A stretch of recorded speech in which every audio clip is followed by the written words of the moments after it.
much for, I'm so grateful for being here, and I greet you in the name of Unity of New York. Yes, that's my ear. I always thought I had big ears, but it's not holding my little gadget up here. Anyway, again, I'm very grateful to be here, and I feel like I'm home. I know there's a lot of people out there that know me, and it's been a while, but I'm happy to be here, and as I say, grateful for Unity of New York to invite me here. And, listening to that beautiful song, and also the healing for Sarah's wife, it brings me, there's so many miracles, and of course faith, the rock is our symbol of faith. And Jesus, our way shower, said, I will build this church upon the rock. That means faith. And the more we believe and the more we trust, then we cross that bridge and we just hold on. And we know somehow, some way, God will come through for us. And it brought me to remembering a couple of weeks ago. I went into Starbucks to, have a refreshment, and I was kind of overwhelmed because the day before, that day, so many people were calling me for prayer, and with all that's going on, there's so much unrest in our world. But I also feel, and maybe you do too, that there's always good in everything. And even though it looks like a mess, there's something good happening, and I think it's our spiritual awakening, because with all the challenges the world has had, it's the people who have moved through to rise above and make things right. And so all the more our unity, that unity of oneness that I greet you all, unity is such an appropriate word and so important right now that we need to stay unified, because we're really here, our mission on this planet is to heal the planet and to help our human family, our brothers and sisters. And we fall short of that, and many people have fallen short. But with what's happening, if we realize the people are not going to tolerate the division, so we must have faith and believe and know that we will rise above all of this. We will transcend all of this. Our consciousness will help the race consciousness. So if everyone said the word peace once a day, we could change the consciousness. So, as I said, I greet you in that unity of oneness. But going back to our Southland Starbucks, and I got my refreshment, and I sat down, and then I looked to my right, and there was a young man in a wheelchair, paraplegic, part of it, and he only had one arm. And with the one arm, he was working the mouse of his laptop. And he didn't have another arm. He had a pencil in his mouth, and he was writing down what he was reading on the computer. And he was sitting at a table all by himself, and everyone who passed him kind of went to another table, And he kind of looked up at everyone that coming by him. So I really didn't notice him before because I was kind of all the way on the other side. So I walked over and I sat down. He gave me the most beautiful smile. I didn't say a word because I didn't think that was appropriate right now. The smile was enough for me, so I smiled back. And I watched him, and that he would turn and smile again. And thinking about all the people calling me and asking me for prayer. Sometimes I think they think I'm a member of Silent Unity. Well, I guess we all are. And I get bombarded by calls, which I'm happy to do. And I said, some of the complaints and, oh, please, say a prayer for me. We pray with you. We pray with you. And I thought, well, look at this. The others seem so small. Even myself saying, oh my goodness, I'm not going to complain about anything today. And so when I finished, got up, and I just rested my hand on his shoulder. And I said, God bless you, you're such a victorious spirit. And he just looked up at me and smiled. And so I just wanted to bring that. Now there's a courageous soul. Look at his mission, coming in That's a tough mission. We don't know what his soul is manifesting. You don't know what, well, I don't know fully what my soul is manifesting. And we don't know ourselves what our soul is manifesting. But there it is, and there's something good, and it's soul work, it's soul lessons. So I just wanted to say he has to have faith. He has to believe, and he's trusting for him to be that courageous. So I just wanted to bring that up. I had no intention of bringing that up. But when I heard Sarah talking, and I hope that if any of you are caregivers, you will come to my workshop this afternoon, because no one understands that role, has any conception of it, unless you've really been there. And so, you know, tips and tools on how to make the job a little easier for you. And so come, I hope that you'll make it. And so now we talk about, well, I was talking about just with that young man, the gift of life, L.I.F.E. And when I saw that some time ago, L.I.F.E., it was living in full expression. And to realize that life is not and should not be a war or a constant struggle. It's meant to be an adventure, a remarkable experience, to let life be easier by allowing that beautiful power of your divinity, my divinity, to be fully expressed through you so you can treat yourself to a greater life with faith, with hope, and with courage. Are you living that remarkable experience that we're meant to live? That statement was made by Helen Keller, one of my inspiring people that, in my life anyway. That's another case of what she overcame and rose above what her handicaps were. And she said, life is a remarkable experience. Life is an adventure, or it's nothing. And so if you look at adventure is a remarkable experience. So how do you think your life is going? Do you moan and groan, or are you being grateful for this wonderful gift of life? Because when we really realize it, then we're free to really live in a full, expanding expression of the life God wills for us. And God's will for us is all good. All good. So having a remarkable experience is a process of unfolding. There's a divine design in you and me. The seed of God is there, and it wants to be fully expressed in us and through us and as us. But the choice lies in you and me to surrender ourselves to make a commitment to that process. The rate of our growth is up to us. We set the conditions. Life is a process of becoming. And we become what we think. We become what we think. We live according to how we think and how we feel. So if things aren't going right for us, we have to change how we're thinking and what we're feeling. We are also in a state of becoming all that we were created to become. And that is a step-by-step process, and there's always a next step in life. I don't care where you may find yourself at this time. If you see yourself as a spiritual being that is unfolding and awakening, there will always be a next step in our life. That's evolution. That as we grow, we evolve. It's an ongoing process. And you must realize and really understand that oneness, and that you are a spiritual being living in a spiritual world governed by spiritual law, having a human experience. It's not the other way around.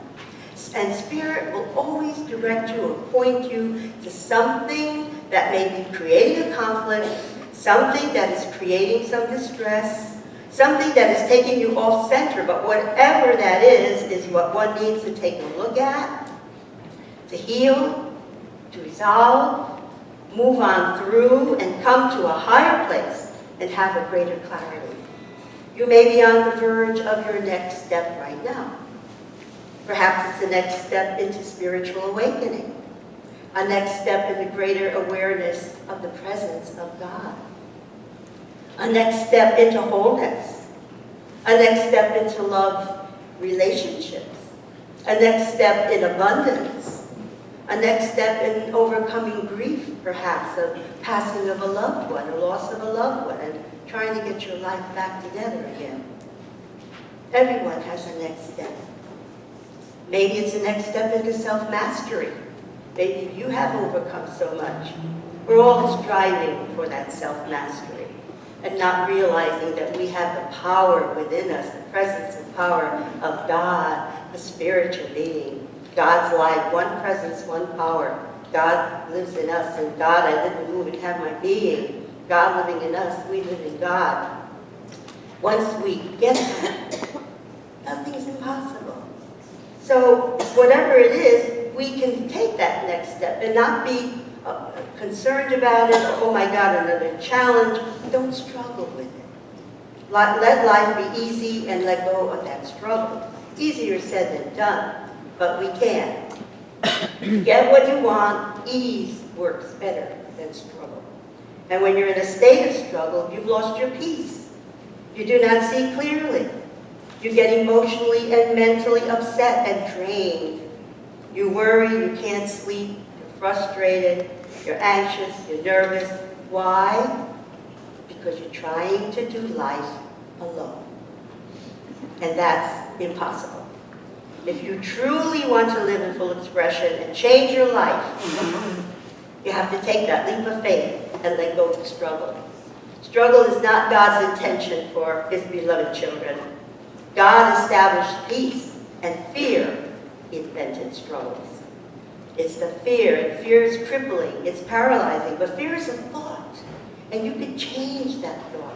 You could be fearless as the presence, that power within you is fearless. That spirit in you, the spirit of your indwelling God, that is fearless.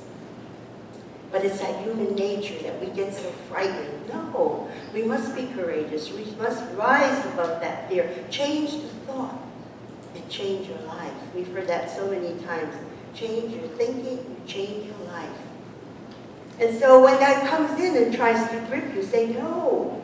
You know, that no, and the yes, no, I'm not participating in this thought of fear. I know what it does to me, and I'm not doing it. And then give it a good affirmation. God is with me. I am in God's loving care. I'm not afraid. You know, work with that. Work with it. So, but where do we really find even more peace? We find it within ourselves, as we connect with meditation and prayer, connect with that greater self of you.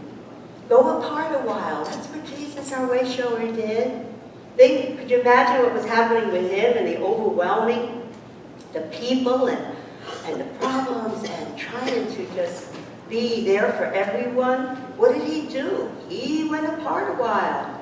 Went even beyond where the disciples didn't even know where he was, but he went apart a while. He needed to do that, to be guided, to be directed into what he was to do. So we have to try to, or we must, or if you're really a truth student, as you're supposed to say you are, we are developing, and I hope we are, that intimate relationship with God as he did. And when we do, I don't live without prayer and meditation. I couldn't. Just because we're up here and we give the talks and try to inspire and kind of light a fire under you, we have challenges too. And I've certainly had my dark nights of the soul, just like you did, or you did.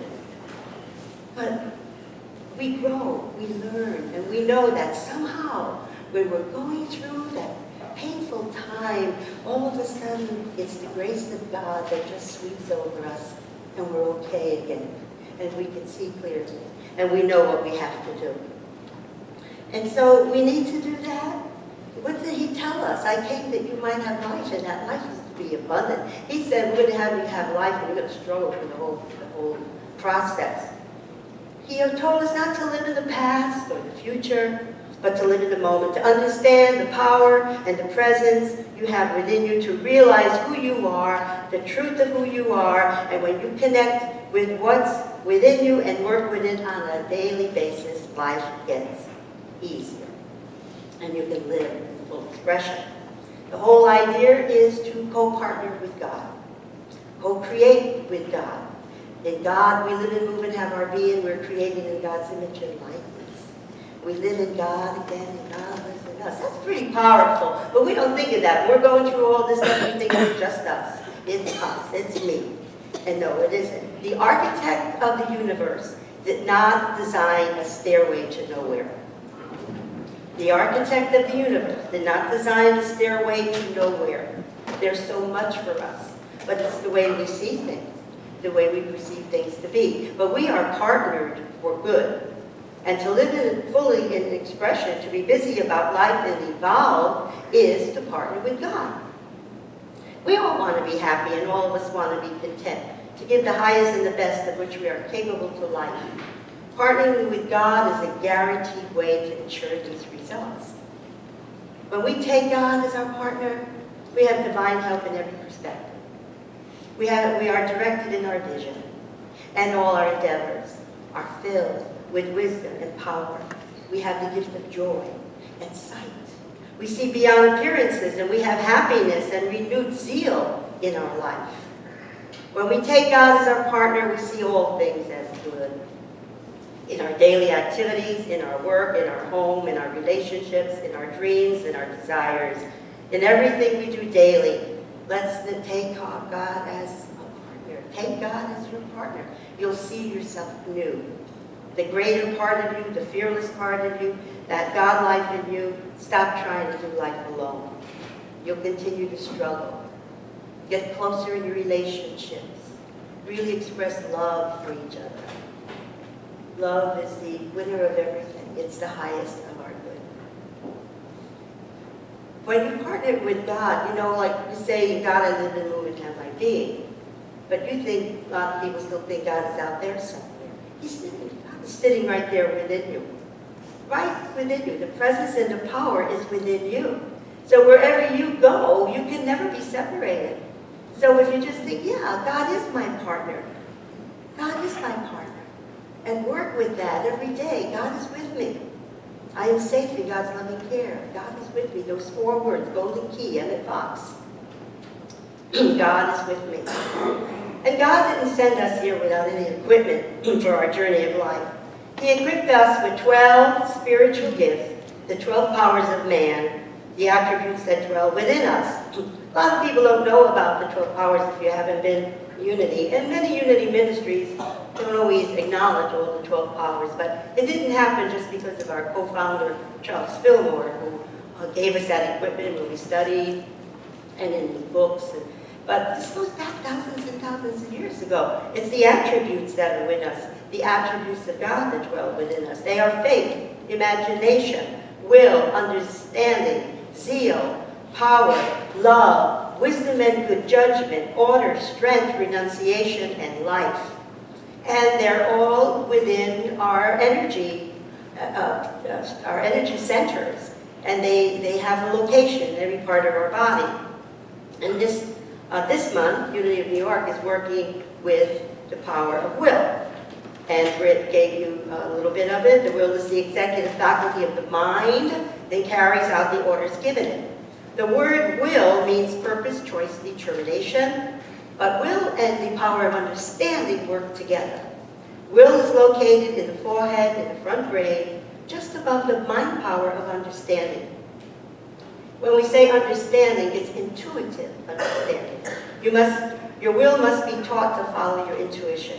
When man's intuitive understanding is activated, becoming spiritually illumined, and when the will has been trained to follow the leadings of intuition, man is then able to place his will in line with the universal will, with God's will. Dr. Emmett Fox, in his book Sermon on the Mount, explains, a tragic mistake that is often made by Orthodox religious people is to assume that the will of God for them is bound to be something very dull and uninvited. It's not positively unpleasant. The truth is that God's will for us can only be good. Our will for ourselves is good. It means greater freedom, greater self-expression, wider, newer, brighter experiences, better health, greater prosperity, wider opportunity of service to others, and a life more abundant. So our will for ourselves is good. God's will for us is the same. I can remember when I first heard that, like God, that you have to follow God's will. I said, oh my God, where am I going to be? What do I have to do? And right away we're thinking, going to send me out on some missionary work or somewhere out where no one will ever know where I am. But no, God's will is good. Because what are you willing for yourself? It's good. So God's will, He wants us to be happy. He knows it's hard down here, but He's given us the equipment to get through the journey. And mostly because He's right here within us. You're not alone. You're not alone. You know, you're a spiritual being, and you're having that human experience. The body is covering the real you, the radiant you, that beautiful spirit, that greater part of you, the higher, your highest good, and you know, your higher self. You connect with that. A wonderful affirmation for God's will, which I like, is God's will for me is supreme good. God's will for me is health, wealth, and happiness. I am willing to do the good will of God, which is the open door to fulfillment of all my dreams. God's good will manifest in my life now. I talk a lot, I get dry.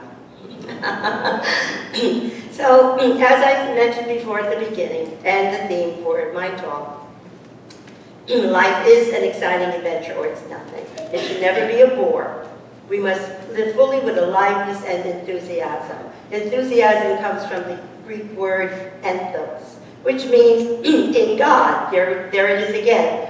We are both human, excuse me, and divine. And when we're enthusiastic about life, then we're connected with our divinity, that mark of divine. We have that mark of divine within us. But you don't realize that, not to the point that you can. And you'll see how it picks that your whole energy up. That rate, whatever your energy vibration is, sometimes it's so low, but when you really get enthusiastic, it goes so high. It's like an aura. When someone, you know, if you can see someone's aura, when they're sad, the aura is here. When they get happy, it goes way up high. It's our energy vibration rate. And when we're really enthusiastic, excited about something, we just rise up. And we can feel that spiritual activity within us being awakened. Another thing you might do to live in full expression, do you all have a goal? Everyone should have a goal. People who have goals succeed in life. To be that successful, you have to really have a goal, or some goals. Sometimes we reach a certain point in our life where we become the bore. We become the bore because people sit, they watch TV all day. I know people that can stay in an apartment 4 days and just watch TV. And I say to myself, and then they're depressed, they're bored, they have no friends. Well, you have to get up. If you want to live life in full expression, you got to move. You got to move. But we must say, to have a goal and really work with it, you start getting excited about it. You start seeing yourself. You become what you're thinking about.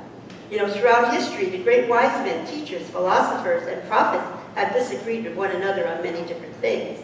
It's only on this point that they're in complete and unanimous agreement. Even centuries and centuries ago, famous Marcus Aurelius, the great Roman emperor, said, "A man's life is what his thoughts make of it." Emerson said, "A man is what he thinks about all day long." Nothing new for us. That's why we came to you today. Change your thoughts, change your life.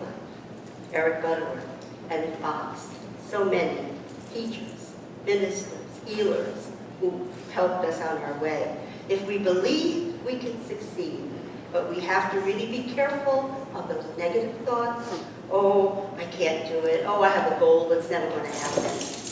So, we have to realize that we've got to hold on to something. And they say you're taking that next step. So what's your next step? Do you have a goal?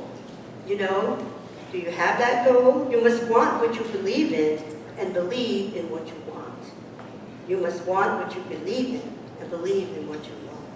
So many people fall short. They started because they don't see things happening. Then they say, you know what?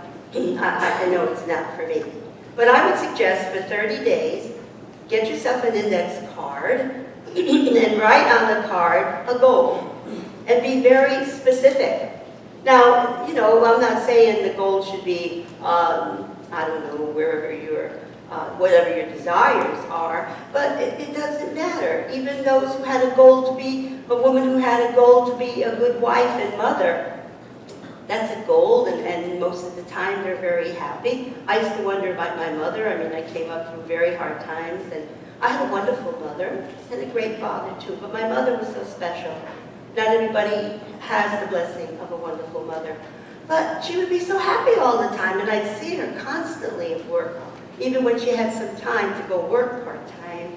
And, you know, she would just, what do you want for dinner? What do you want for lunch? What do you want?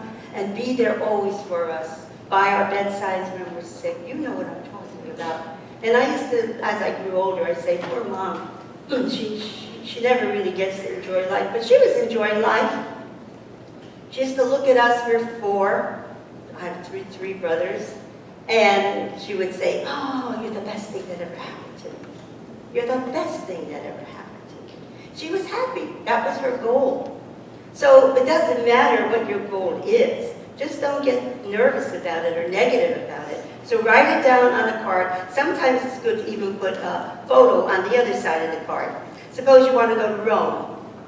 Well, you have to see yourself in Rome. And then you manifest going to Rome. Don't worry how you're going to get there. The moment you decide on a goal to work toward, you're starting to already be a successful person. And don't concern yourself too much with how you're going to achieve it. Leave that completely to a power greater than yourself.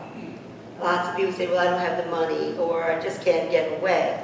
No, don't worry about the money. Manifest. We have the wonderful, powerful mind to manifest our desires, our dreams. But we have to remember who you are and partner with God. You know, ask it, it shall be given to you. Seek it, you shall find. Knock, and the door will always be open for you. So the steps are, for the next 30 days, set yourself a definite goal. Be specific. Stop thinking of all the reasons that you cannot be successful, and instead think of all the reasons why you can. Trace your attitudes back through your childhood. Reflect. Try to discover where you first got the idea you couldn't be successful, if that has happened to you, and in many times it has. If that's the way you've been thinking, then just take a look back and forget that. That was then. This is now. This is now. What's your heart desire? What is the Holy Spirit whispering in your ear to do? What is that nudging? What is that nudging? Pay attention. That's when you go within. A little bit of prayer, a little bit of meditation. The answers will come. All the answers are within us. Change the image you have of yourself by writing out a description of the person you would like to be. Because we become what we think. Okay? Act the part of a successful person you have decided to become. So do this for 30 days. And don't, if you fall short or you forget to do it, start all over again. Because your goal has to be strong. And you'll find that when you reach it, then you will, or you'll be directed to something even better than what you thought you wanted. Spirit will, when we are doing that manifestation, we're believing, we're trusting, we have faith that it's going to be so. And so if you're shifted, you might get a shift of energy to go a different direction. It's okay. It's going to be better than what you thought you were manifesting. So let's be busy with living, busy with enthusiasm, aliveness.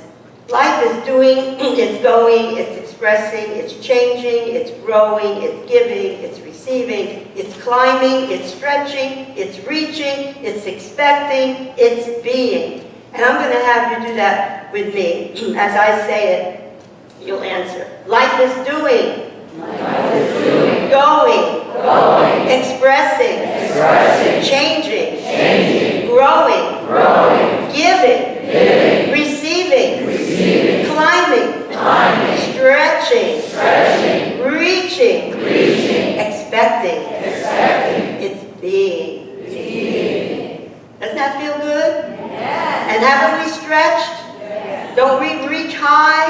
Yes. We also reach low, but we're growing, and we've got to stretch it. Don't let anybody stand in your way and block you. God is with you, partner with God. And God, we live and move and have our being. It's God's Spirit in you, and living in God is God in action. That seed of greatness in you, that mark of the divine. Put that in action. Connect with it daily. L.I.F.E, living in full expressions, living with passion. What's your passion? Takes discipline, but we can do it because we know with God all things are possible. And as Jesus said, only believe, have faith, trust. And by your faith, it will be done unto you. And then you receive showers and showers of God's blessings of goodness, unexpected as well as expected. And we be grateful for all our blessings, all that we have right now and that are yet to come. In Malachi, one of my favorites, the last there, chapter 3, verse 10, it reads, "And thus put me to the test, says the Lord of hosts. Prove me now. See if I will not open the windows of heaven for you and pour down for you an overflowing blessing." Prove me now. Prove. You can't test God. He's going to tell you, prove me now. And he'll open up those windows of heaven and pour down such an overflowing blessing that we cannot contain it. That's how great it will be. So what are we waiting for? We're going to live in full expression and be happy and live abundantly. And so in conclusion, what I thought I would do, I don't see any clock. They told me there was a clock here. Hello? Okay, what we're going to do is, because some of you are not familiar with the 12 powers, I think most of you are.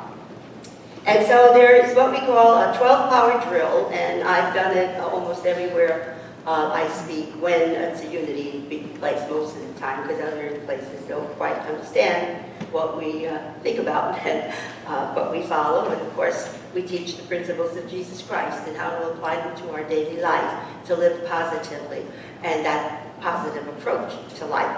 So all you have to do is, you're going to repeat after me, and we'll get through this, and you're going to see how great you're going to feel when you finish, because you're awakening all of the God's attributes that are indwelling within you, and this is our equipment for our journey, and perhaps it will awaken you to seek more information about them, come to the classes, and understand that you have 12 spiritual gifts. Okay? So, and we put the word, the power after I am, because I am is so powerful. You know, when Moses up there said, this is all nice that you're telling me all this stuff, I gotta go tell the people, who are you? And what did God say? I am that I am. And so any word we put to the I am, let it be positive, because you're always doing negative. I'm tired, I'm this, I'm sick, I'm whatever.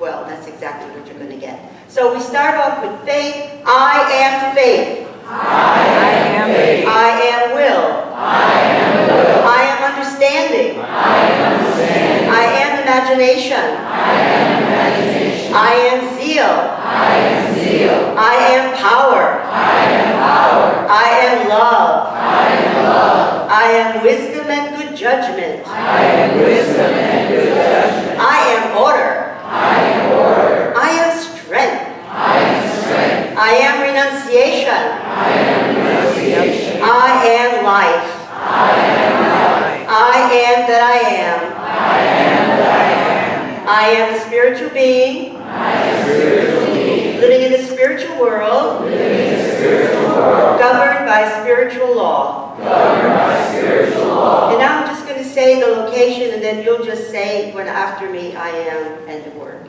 Begin at the top of the head. I am faith. Together. I am faith. Over the left eye front brain, I am will. I am will. Over the right eye front brain, I am understanding. I am understanding. Center of the forehead, I am imagination. I am imagination. Back of the neck, base of the brain, I am zeal. I am zeal. Hollow of the throat, root of the tongue, is I am power. I am power. At the heart, I am love. I am love. Just beneath the heart, the solar plexus, I am wisdom and good judgment. I am wisdom and good judgment. At the navel center of the abdomen, I am order. I am order. The spine from the base of the brain to the tip of the spine, I am strength. I am strength. The lower back, I am renunciation. I am renunciation. Generative organs, I am life.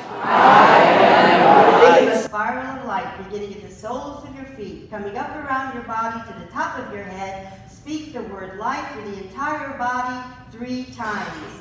Together. Life, life, life. I am that I am. I am that God in me is I am. God in me is I am. Feel your oneness with all the universe as you declare, I am a spiritual being. I am a spiritual being. Living in a spiritual world. Living in a spiritual world. Governed by spiritual law. Governed by spiritual law. And so it is. And so it is. Amen. Amen. And I thank you so much for this time. God bless you all. Thank you for sharing. And looking forward to